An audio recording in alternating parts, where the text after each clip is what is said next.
There we go. All right, we are in Revelation. We did a overview yesterday of chapter 6. We are now going to look at the commentaries and what they say about chapter 6. I thought just the overview was very interesting, so I can't wait to see what the commentaries say. So mine starts out 1 and 2, 3 and 4, 5 and 6, 7, 8. It can be broke down that way, or I can do a bigger clump. Oh, yeah, mine's 1 and 2, 3 and 4, 5 and 6. How about your? I think John does his verse by verse, doesn't he, Cindy? Yes, with the exception of verse 7, there's nothing. Okay. Yeah, sometimes he does that. And then where were we? Like 9, 10, 11, 12, 14. Yeah, mine goes 9 through 11. We may not make it that far though. So No. I'll just do how about if I do, because each one of mine's like the horses, like Antichrist, war. So maybe we'll do that each horse. Okay. In this section, John, I'm in Worsby. In this section, John recorded the opening of the first 4 seals. And as each seal was opened, one of the 4 living creatures summoned a rider on a horse. Come and see. It should read, come. In other words, events take place on earth because of sovereign direction of God in heaven. The horse imagery is probably related to the vision described in Zechariah 1, 7 through 17. Horses represent God's activity on earth. Well, that's interesting. And the forces he uses to accomplish his divine purposes. I'm going to mark that because I'm going to make note on that. The center of his program is Israel, particularly the city of Jerusalem. Jerusalem is mentioned 39 times in Zechariah. God has a covenant purpose for Israel, and that purpose will be fulfilled, just as he promised. Now let's try to identify these horses and their riders. 1 and 2 is the Antichrist. Verse 1 and 2? No, verses 1 and 2. I'm sorry, verses 1 and 2. Oh, okay. He's talking about the Antichrist. Daniel states that there is a prince that shall come who will make a covenant with Israel to protect her from her enemies. You can find that in Daniel 9, 26 and 27. In other words, the future world dictator begins his career as a peacemaker. He will go from victory to victory and finally control the whole world. Okay, like this is Chrissy's. That's what scares me, is that we are so easily manipulated by people's personalities that we would see someone who's like bringing peace and be like, oh, he's a good guy. Mm-hmm. It's like, some have suggested that the rider on the white horse is actually a symbol of the conquering Christ, who today is defeating the forces of evil in the world. And they'll point to Revelation 19:11 as proof. But the only similarity in the presence is the presence of a white horse. If the rider is indeed Jesus Christ, it seems strange that he should be named at the end of the book and not at the beginning. We would expect the Antichrist to resemble the Christ, because the Antichrist is Satan's great imitation. Even the Jews who ought to know the scriptures will be deceived by him. We find that in John 5:43, 2 Thessalonians 2, 1 through 12. This great deceiver will come as a peaceful leader holding a bow, but no arrows. Our Lord's weapon is a sword. We find that in Revelation 19:15, not a bow. The Antichrist will solve the world's problems and be received as the great liberator. Interesting too, Frederick Schmidt, who I heard teach on this was his specialty, Revelation. He talks about when there's no arrows, it means he's going to do this without going to war. He's going to, it'll probably come from the inside out. And I see that happening in our own country. Not that America has anything to do with tribulation, because we're not there, but you know, like it's the country's being taken down from the inside out. They don't need war. The Antichrist will solve the world's problem and be received as the great liberator. The word for crown in Revelation 6:2 is Stephanos, Stephanas,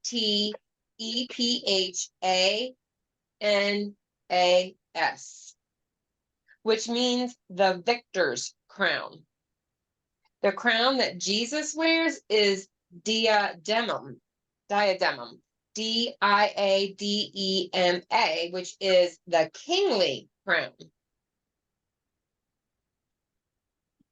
Antichrist will never wear the diadem because it belongs only to the Son of God. Certainly, there is a sense in which Jesus Christ is conquering today as he releases people from the bondage of sin and Satan. But this conquest began with his victory on the cross and certainly did not have to wait for the opening of a seal. We shall note later that the sequence of events in Revelation 6 closely parallels the sequence given by our Lord in his Olivet disclosure. Okay, the events in Revelation 6 closely parallels the sequence given by our Lord in his Olivet disclosure. And the first item mentioned is the appearance of false Christ, Matthew 24, verse 5. Okay, that took me through verses 1 and 2. Cindy, you want to do John? Yeah, Cindy, you want to do John? When you get How done. many verses? I just did verses 1 and 2. Okay. Can I say something about a footnote that Yes. is different than what you said? Yeah.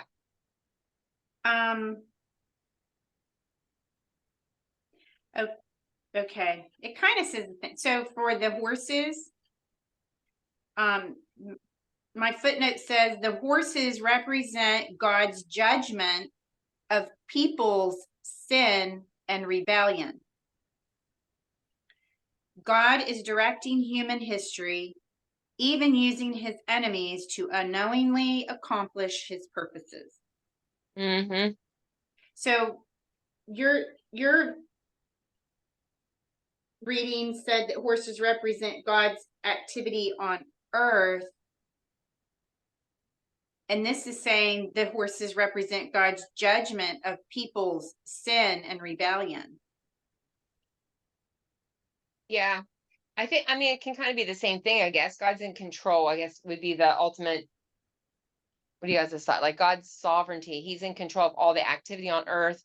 He's using them for judgment, just like he did Nebuchadnezzar. I mean, Nebuchadnezzar wasn't a God-fearing man at first, but God used him to take Israel as a result or consequence of their choices.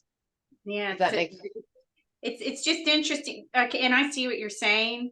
Because the next sentence says, even using his enemies unknowingly accomplish his purposes, which would be a result of people's sin and rebellion, the outcome.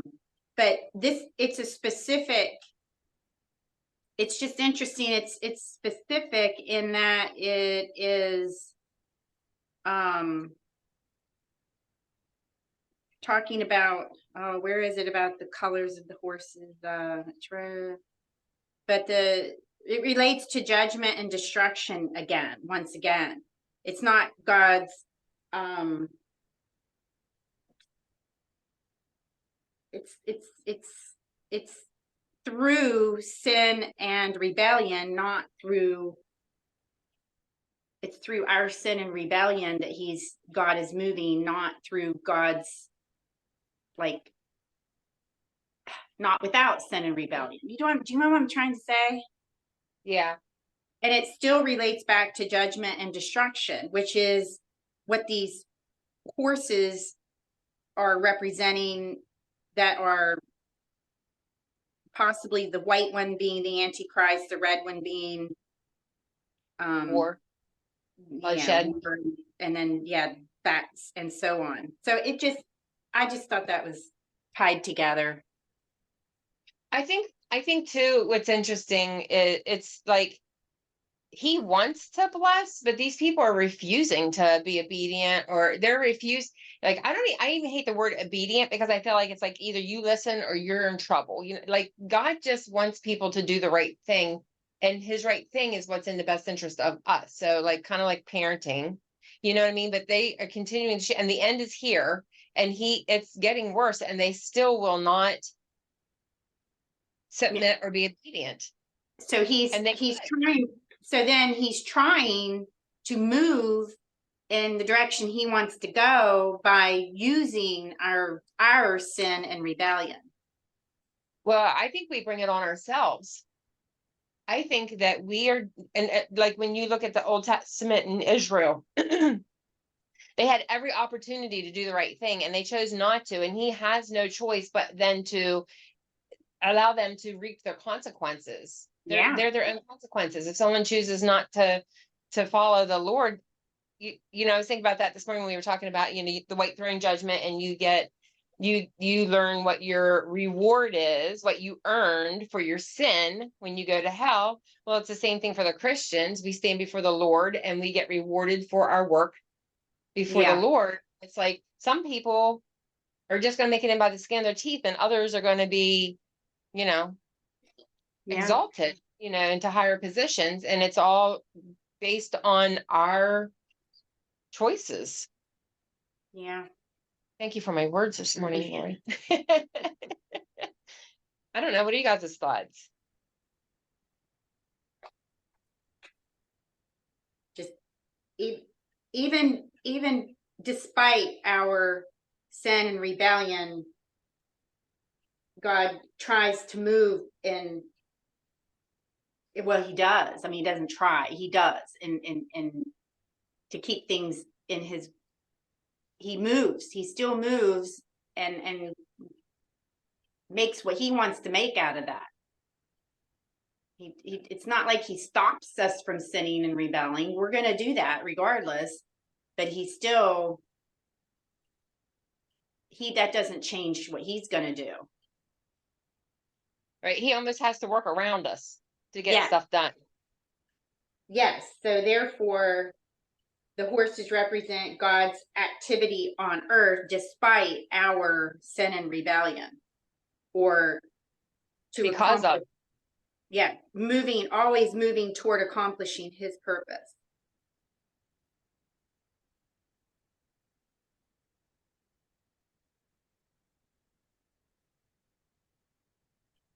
Yeah. If there are any other thoughts, then Cindy.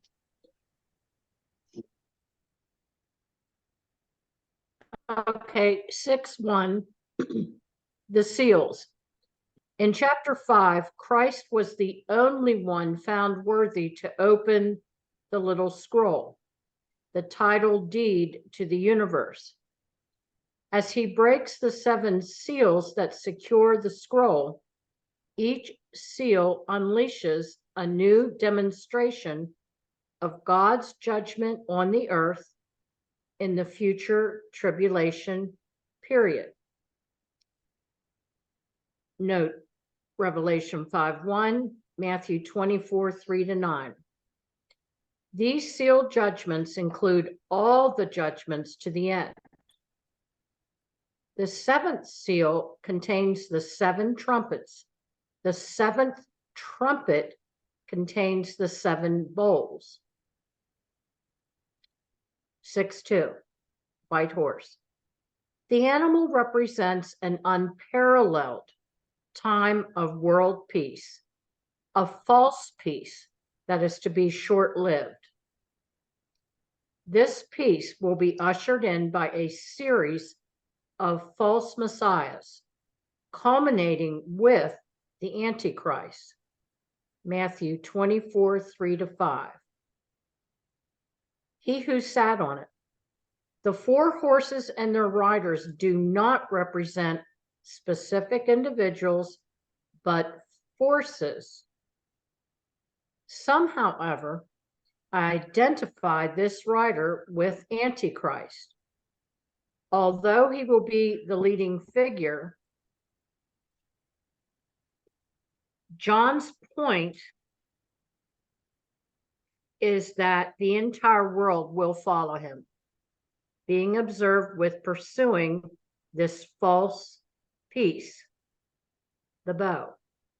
The bow is a symbol of war, but the absence of arrows implies that this victory is a bloodless one, a peace won by covenant and agreement, not by war. Daniel 9:24-27. Crown. This word refers to the kind of laurel wreath awarded winning athletes. It was given to him. Antichrist becomes king, elected by the world's inhabitants, regardless of the cost, and will conquer the entire earth in a bloodless coup. That's pretty amazing when you think about it, that the whole earth is, Gonna follow him. Duped. yeah. Not after the last 3 to 4 years.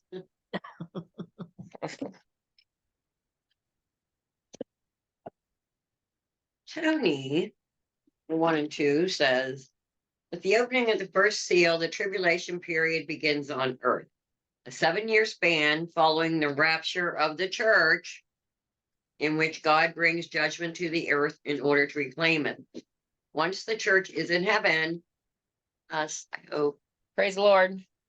and worshiping around God's throne, divinely wrought calamities will come upon the earth. Now, are we going to be able to see that what's going on, or do we not care? I don't know. Yeah, I don't know. I know we won't be here because we'll be raptured. So are we in chapter 5 while all of this part is happening? Because we come back with Jesus when he comes back to the Mount of Olives. But something we read yesterday said about martyrs who are going to be slain. Well, during the tribulation period. So those will be people who get saved Okay. in the tribulation and then die. Well, And that- Lazarus was standing next to Abraham, right? Mhm. Mhm. And the rich man saw that. Like, so I was reading about a little in my footnote about that, and it was saying you can't go from one place to another because of the chasm that separates them, but you can see and I guess communicate. See, I don't think that when us in heaven, I don't think that we will see them. Because it says no more tears, no more sadness. I mean, Yeah, we wouldn't want to see it. We're Yeah. going to be busy praising God. but I think this is just Chrissy. I do think because of that rich man being able to see Lazarus, because it didn't say that Abraham and Lazarus talked to the rich man. It was the rich man who could see them. And he was in hell, He's right? the one that had Well- the like brothers and said, no, that was even earlier, wasn't it? There's Yeah, another he said, tell my brothers. yeah, and he said, straighten well, up. I said Moses, and You you didn't didn't want to listen to straighten Moses, Yeah. so I Oh, sent maybe you all the prophets. maybe Abraham, who was the rich man talking to? Because he said, can Lazarus just, Give me a drop on my With his tongue. finger. yes, Ooh. put his finger in the something and wet my tongue or whatever. So he was Must talking to be somebody so that Lazarus would, He was talking to Abraham. yeah. So could Lazarus Mhm. not hear him then, if just Abraham, because they were standing together? That's a good point. Where was that? That's what I was just looking at. Was it one of the, I think it was one of the verses that, was it with Hades? Yes, when we were doing, Hades.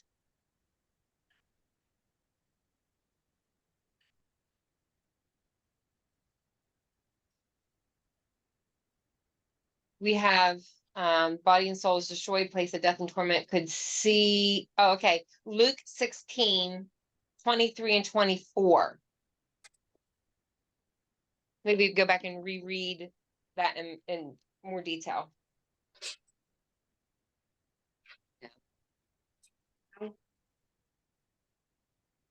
I have it. Go ahead. Luke 16:23.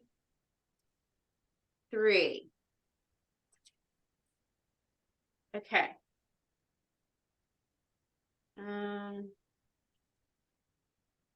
Okay. And his soul went into hell. There in torment, he saw Lazarus in the far distance with Abraham. Father Abraham, he shouted, have some pity. Send Lazarus over here, if only to dip the tip of his finger in water and cool my tongue, for I am in anguish in these flames. But Abraham said to him, Son, remember that during your lifetime you had everything you wanted and Lazarus had nothing. So now he is here being comforted and you are in anguish.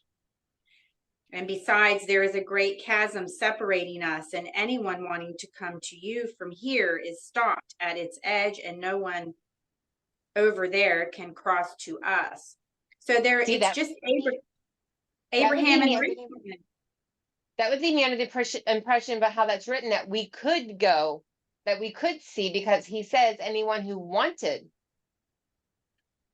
He didn't say it's impossible. He said anyone who wanted to go.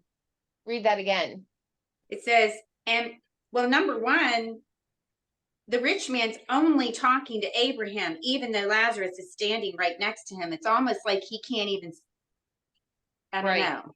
I don't That's know. what I So he says, besides, there is a great chasm separating us, and anyone wanting to come to you from here is stopped at its edge, and no one over there can cross to us.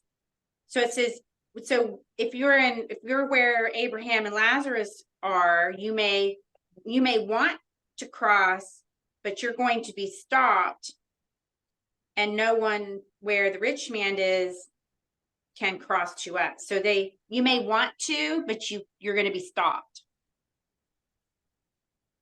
that's what I'm saying. Like the way that's worded makes me feel like you can see across from heaven and they can see across from hell. I was always under the impression that you wouldn't see from heaven because everything's supposed to be perfect there, but we might have a whole different spiritual, we have a human brain right now. When we get there, we'll know perfect love. So We won't have the same emotions and yeah, hurts and perfect knowledge. Well, and our history and our upbringing, I mean, all this stuff that we do to ourselves, trying to figure out our families and what to do and situations. I mean, we do it to ourselves. The guilt and the sadness and all of that. So it'll be different. Thank God. Yeah. Okay, where were we? I think you were reading, or Yeah. were you done? Yeah, Okay, this is 1 and 2. okay. It stopped at the from divinely wrought calamities will come upon the earth. The rider on a white horse is a geopolitical leader. He's referenced elsewhere as the Antichrist in 1 John 2:18 and 4:3, who will insert himself in the world following the rapture and bring order out of chaos. This person will claim victory represented by his white mount and crown, and gain world power. Notably, there is no mention of an arrow with his bow, indicating the bloodless nature of his coup. He will assume power through his strength, recognition, and substance, but without resorting to violence initially. The ensuing scene of peace throughout the world, though, will prove false.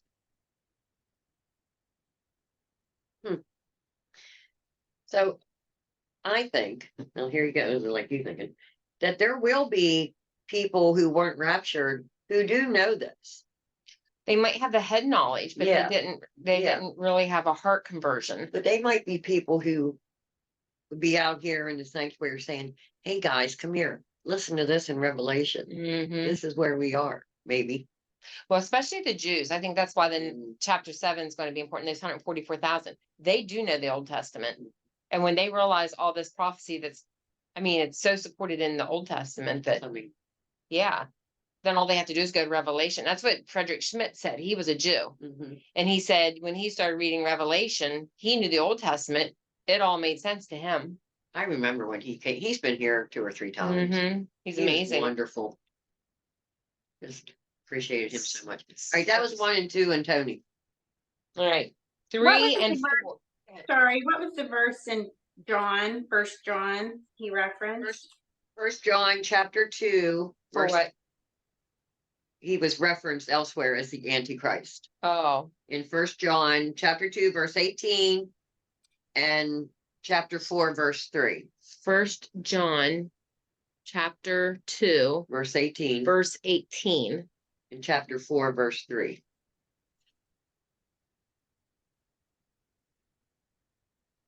Were you wanting to read that, Kim? Yeah, I'm over there looking at it. Okay, go ahead and read it. Okay, chapter 2, 18 says, I'm trying to find the 18. It's a 1 and then an 8. Yeah. Oh, there it is. Okay. It was, my hand was covering it up. All right. Dear children, this world's last hour has come. You have heard about the Antichrist who is coming, the one who is against Christ, and already many such persons have appeared. This makes us all the more certain that the end of the world is near. These against Christ people used to be members of our churches, but they never really belonged with us, or else they would have stayed. When they left us, it proved that they were not of us at all.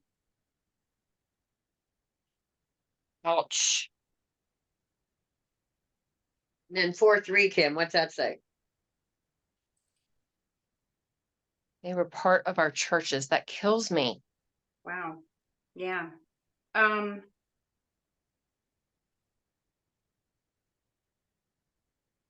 Okay. If not, the message is not from God, but from the one who is against Christ, like the Antichrist you have heard about, who is going to come, and his attitude of enmity against Christ is already abroad in the world.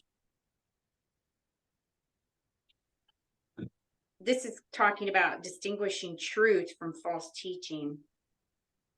Does it really agree that Jesus Christ actually? Oh, here, I'm gonna go back a little bit. It says, and the way to find out if their message is from the Holy Spirit is to ask, does it really agree that Jesus Christ, God's Son, actually became man with a human body? If so, then the message is from God. If not, the message is not from God, but from the one who is against Christ, like the Antichrist you have heard about, who is going to come, and his attitude of enmity against Christ is already abroad in the world. So, it should always line up that God's Son became man with a human body.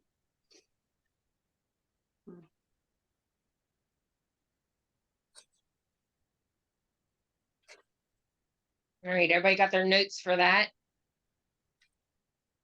The first horse, the prince that shall come, according to Daniel 9:26 through 27, the Antichrist, reference 1 John 2:18, the bow, there were no arrows, so there's no war. It's done peacefully. People just fall for it. Come means they could not move without God's permission. These are the notes I wrote anyway. And then the two different crowns, this crown being the Stephanus, the victor's crown, where the crown in Revelation 19 is the diadema, I'm not saying it right, the kingly crown. Anybody else get any other note there that I missed?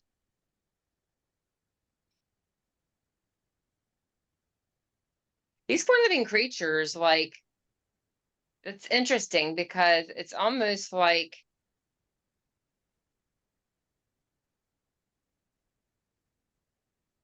They have some power. yeah, I want to say like they're representative of the Godhead, or that some there's some really high end connection there that maybe we just can't comprehend, because they kind of lead everything. I guess God will reveal that in my 5 millionth and 551st time through Revelation. Okay, war, verses 3 and 4. The Antichrist's conquest begins in peace, but soon he exchanges the empty bow for a sword. The color red is often associated with terror and death. The red dragon in Revelation 12:3, the red beast in Revelation 17:3. It is a picture of wanton bloodshed. War has been a part of man's experience since Cain killed Abel. So this image would speak to believers in every age, reminding them that God is ultimately in control, even though he is not responsible for the lawless deeds of men and nations. That's it for 3 and 4.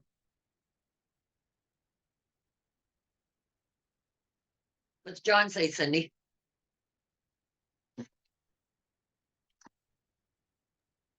I thought John had 3, just as 4. Another horse, fiery red. Its blood red appearance speaks of the holocaust of war. Matthew 24:7. God will grant this horse and its rider the power to create worldwide war.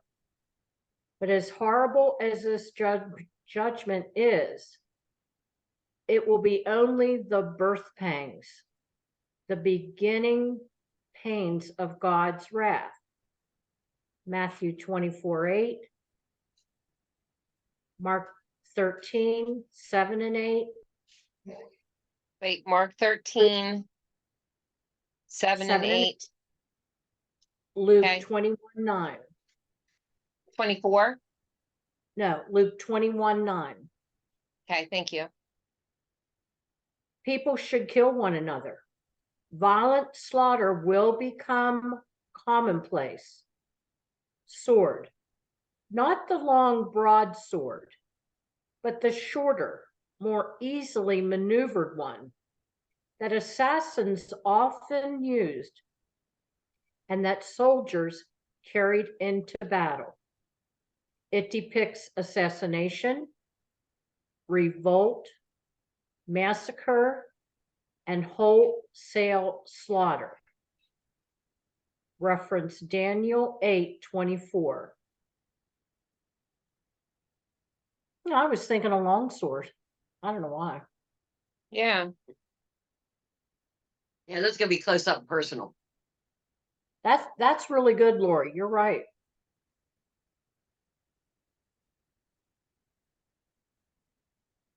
As bad as we think things are right now, I mean, you know how every day when we gasp, when we happen to see something on news break on our phone, or this Like is that gonna be dad 100 that's- times worse. Like that dad that starved his kid in Maryland. Like Yeah. I just look at it as a parent, like how do you not have any compassion and love for your child? Yeah, and this is like Romans when he lifted his hand off of them. Yes, they're They acted animals. like animals. Yeah, this is gonna be 100 times worse than anything we ever dreamt of. And you know what just popped into my head is that we only know what's happening here in our country. Like people over in Ukraine and all this going on between Israel and the Hamas and they're living it. They're living it now. Yes, they are. And Mhm. we just don't, we're not, I mean, we're immune to it right now, but it that could be us. Even Kim, even in India and Africa, there's people murdered outright every day, Mhm. and a lot of them are Christians. Mhm. Well, and I think we're just getting a little glimpse of it here and now. I mean, just like the man who walked, was told by the security guard in Macy's, not to steal, and he walks away and goes, gets a weapon and comes back and kills him. Stabbed him to death. Well, And I agree. the guy on the news this morning that just walked up in the street and punched an elderly man who was pushing his grandbaby in a stroller, and the stroller flips over and he's laying on the ground and the guy just walks away. It's like, what? Wow. There is, But haven't we created this lawlessness with not holding people accountable for their behavior? It's like I mean, I want to be careful how I say this, but I feel like the pendulum swings from one end to the other. It would be interesting to hear my grandma's perspective on this. But it's like we go from this like overly strict, overbearing, controlling parenting to this like barely any parenting, and the world revolves around that child, and the child can do no wrong. And then they become these, and I saw it in the school district. Cindy, you probably did too. One of the reasons one of the many reasons why I retired and left my transportation job was because the government basically was forcing me to enable parents not to be parents and me to become the parent in transportation. And it was, I'll help anybody, but I'm not an enabler by any sense. And it was like, if a kid had an IEP and I had another kid who just didn't have an IEP, normally well-behaved child, whatever. The kid with the IEP could punch somebody, and Yep. you kicked them off that bus. You had to provide a van, and they got private chauffeuring service. The kid who didn't have the IEP could get kicked off the bus, and the parents would have the punishment of that child. And I just very distinctly remember one of the first times when I took over the position, there was like huge discipline issues on the bus. We didn't have cameras. And I had this one bus that was just out of control. And the one kid that was on that bus was a foster child, but he came from a family of doctors. And he knew that his IEP allowed him They to do. do whatever he wanted. And when I Yeah. went to talk to him, he said, well, what are you going to do? You can't kick me off the bus. I have an IEP. And What's I said, an I'm IEP? individualized educational plan that says what it's supposed to do. It has good purposes. Like, so Cindy was the teacher and I was the art teacher and Lori was the gym teacher, whatever. We would get together with the parents and we would come up with a plan to try and help kids with disabilities. That's a great goal. However, it gets abused because if the kid has an issue with hearing in his left ear, he gets an Yeah. IEP. He can behave however he wants and not be held responsible for it. Yeah. So this kid that I was having all these issues with said to me, what are you going to do? You can't kick me off the bus. I have an IEP. And I said, well, this may be true, but what I can do is the next time you act up on this bus, that bus is going to pull over and you're going home in the back of the state police car. There you go. There But you go. we had so many kids in that kind of position, like you start their police career on the school bus. It was unbelievable to me. Unbelievable to me. And I had 10th grade kids who could run around all night long with their friends, but they couldn't walk next door to the neighbor's house, even though the law said I could make them walk a mile and a half. They couldn't walk next door to the neighbor's house because the parents were felt that they were not responding. And I said, you mean to tell me your child doesn't go anywhere at night? Your child's going to be driving a car in 6 months and they can't walk to the next door neighbor's house? you need to catch the Wow. bus. The bus. And I'm glad you explained what this IEP is, because Tanner's noticing in the school, in the classroom, that there are students who misbehave regularly and probably,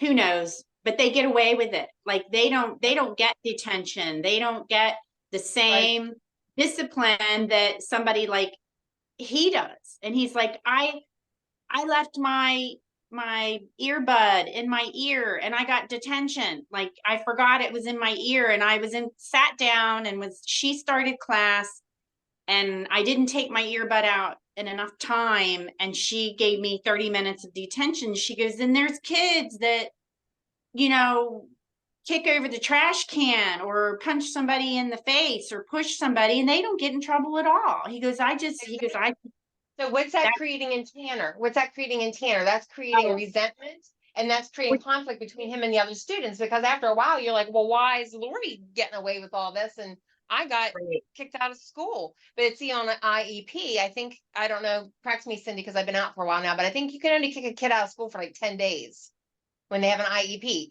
So administratively, you're like, well, is it worth we're going to need these 10 days at the end of the year when they're really wired. Exactly. When we want to get rid of them for the last 10 days of school, you know, but Yeah.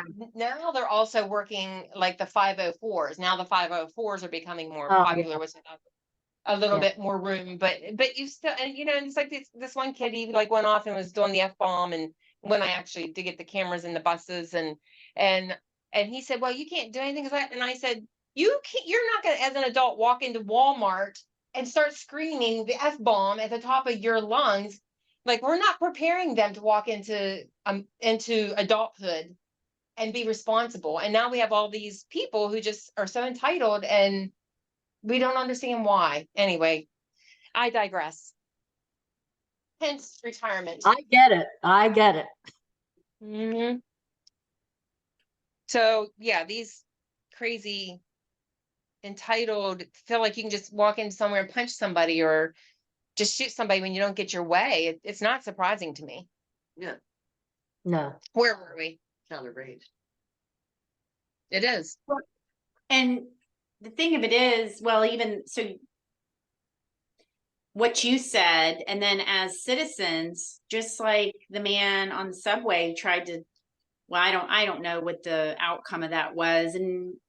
But people, I know I would be scared. I would be really scared to step out of my seat anywhere, even get out of my car and try to defend somebody. Like, I would want to, but I would be scared to do that because, you know, I don't know. What do you risk your life? Do you risk getting stabbed or shot trying to help somebody? You know, because you want to be a good Christian? I don't Bible says know. you lay down your life for Yeah. It's so hard. somebody. But I think But the you other don't thing even, is, thing in our is, you don't courts, even know who you're defending. You just see something wrong happening. You really don't know the circumstances. Do you just for anybody? You have no idea if they're a Christian or not, the person you're defending. I don't know. I think Or I do would you, have to be like, I'd have to be like, well, Lord, I'm going in. It's up to you. well, you're right. Just leave it. Oh, Even people who are defending, you know, then you go to court and that they get off. You know, they get you. Someone comes in my house and they're not supposed to be in there, and I shoot them, and then we go to court, and then I'm the one that gets in trouble. Well, It's you like shoot it's him in the back craziness. on the way out the door. I'm going to shoot them wherever that bullet lands. But anyway, hopefully I'm never in that position, because all I have is a Unless they pellet gun. have a gun. Oh, anyway. Did you read John Sunday? I don't remember. Yeah. Yeah, I did. Okay, so are we on? Where are we at? Tony 3-4. Okay, go ahead, Tony. Just in time. It's 20 after. Yeah. You want me to read slow? Yeah. The fiery red horse, 6-4, of the second seal, 6-3, represents chaos. Following initial peace to begin the tribulation, the world will devolve into violence with people beginning to slaughter one another.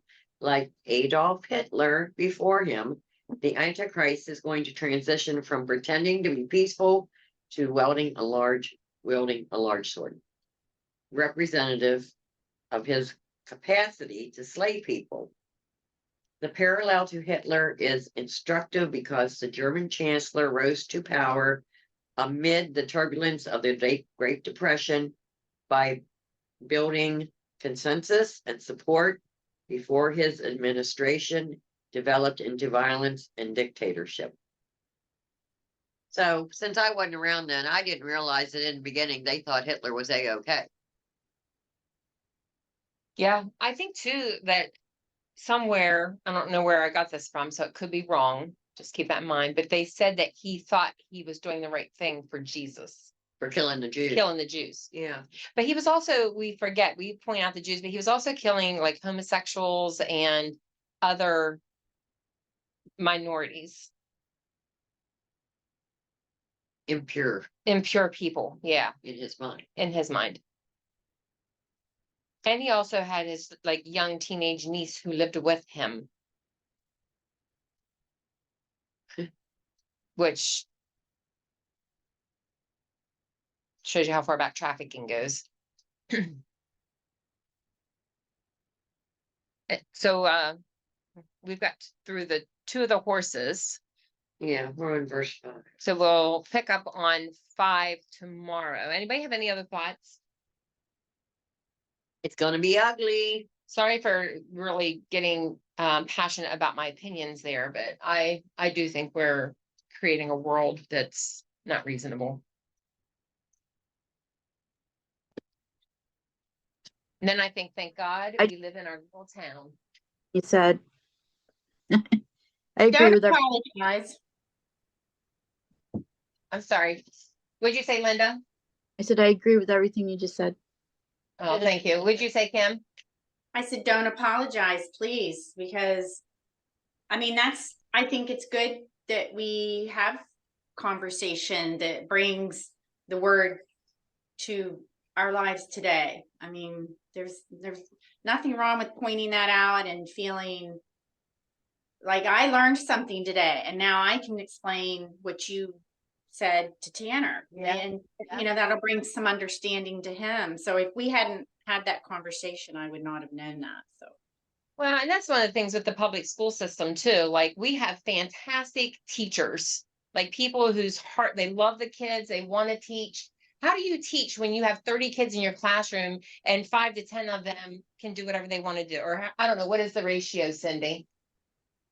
Hold on. Oh, You're on. well, it depends. You can have up to 36 kids, which I did at the end. And it was a particular class that 50% of them had IEPs. So there you And- go. You go in wanting to They teach, weren't you want controlled. students who want to learn, and you got half your class who could give a whatever less about your class, and so they're going to be disruptive and then you're expected to have these kids, this 100% of them meet these federal tests. Like I really think that going back to the one-room schoolhouse, having 10, 15 kids that come to your house who want to learn about that subject, whose parents will partner with you because they're choosing to put them there, is a much more effective. So when you hear me talk about the public school system, it's not the teachers, because I think the teachers want to do a good job. They are legally not allowed to do a good job. Right, your hands are tied. I Your often hands are say tied, yeah. more than one occasion, these good kids that want to learn, maybe they make average grades, maybe they're not passing, they're the silent majority in comparison to the behaviors that are going on. And I thought, and you can't talk about it as an educator to anybody, but I've often thought, and these kids were so good, and they're sitting there while a kid is throwing a fit, throwing things, yelling, swearing, whatever. And my heart went out to them. Mm-hmm. Well, and you had Yeah. to see them on the bus too. Mm-hmm. Oh yeah, There were always. Kids on that bus, I had one kid and I had a principal, the principals get tired too, and I get that. Like, so I'm not even like, I feel like the principal needs to switch out every 2 to 3 years, because I feel like after 3 years, if you're the constant disciplinarian for all those kids, you get tired. You get tired of dealing with the parents, you get tired of dealing with the kids. But I had this one kid who literally got up and walked across like the aisle, the seats, and then there's the aisle, literally got up and walked while the bus was in motion across those seats, and then got to the front and kicked his sister. It was either in the gut or in the face. I want to say it was in the face. And then got down and crawled under the seats going back. And the driver got so tired of dealing with the principal because the principal wouldn't do anything. He said, the bus is literally in danger of crashing because I can't control this kid and watch the road at the same time. Well, I had it on video. And so I called the principal and I said, I'm done. Because normally I just try to stay out of it unless they ask me to get in it. I said, I'm done. The kid's getting kicked off the bus. Of course, he had an IEP. And the principal said, but his mom's got MS.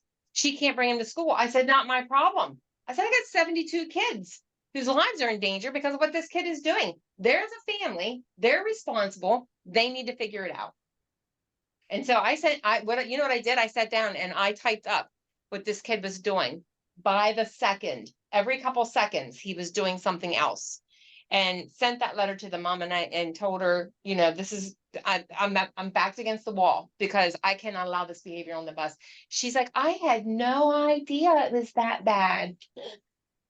Yeah.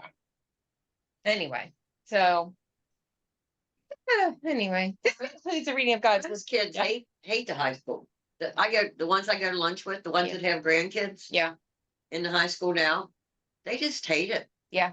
Some of them, refuse to go. And I guess they're trying to homeschool. But you're literally handing them over to a government institution. And so Satan's done a good job over the last generations of like making us so busy with our jobs and everything that we hand our kids over to other people.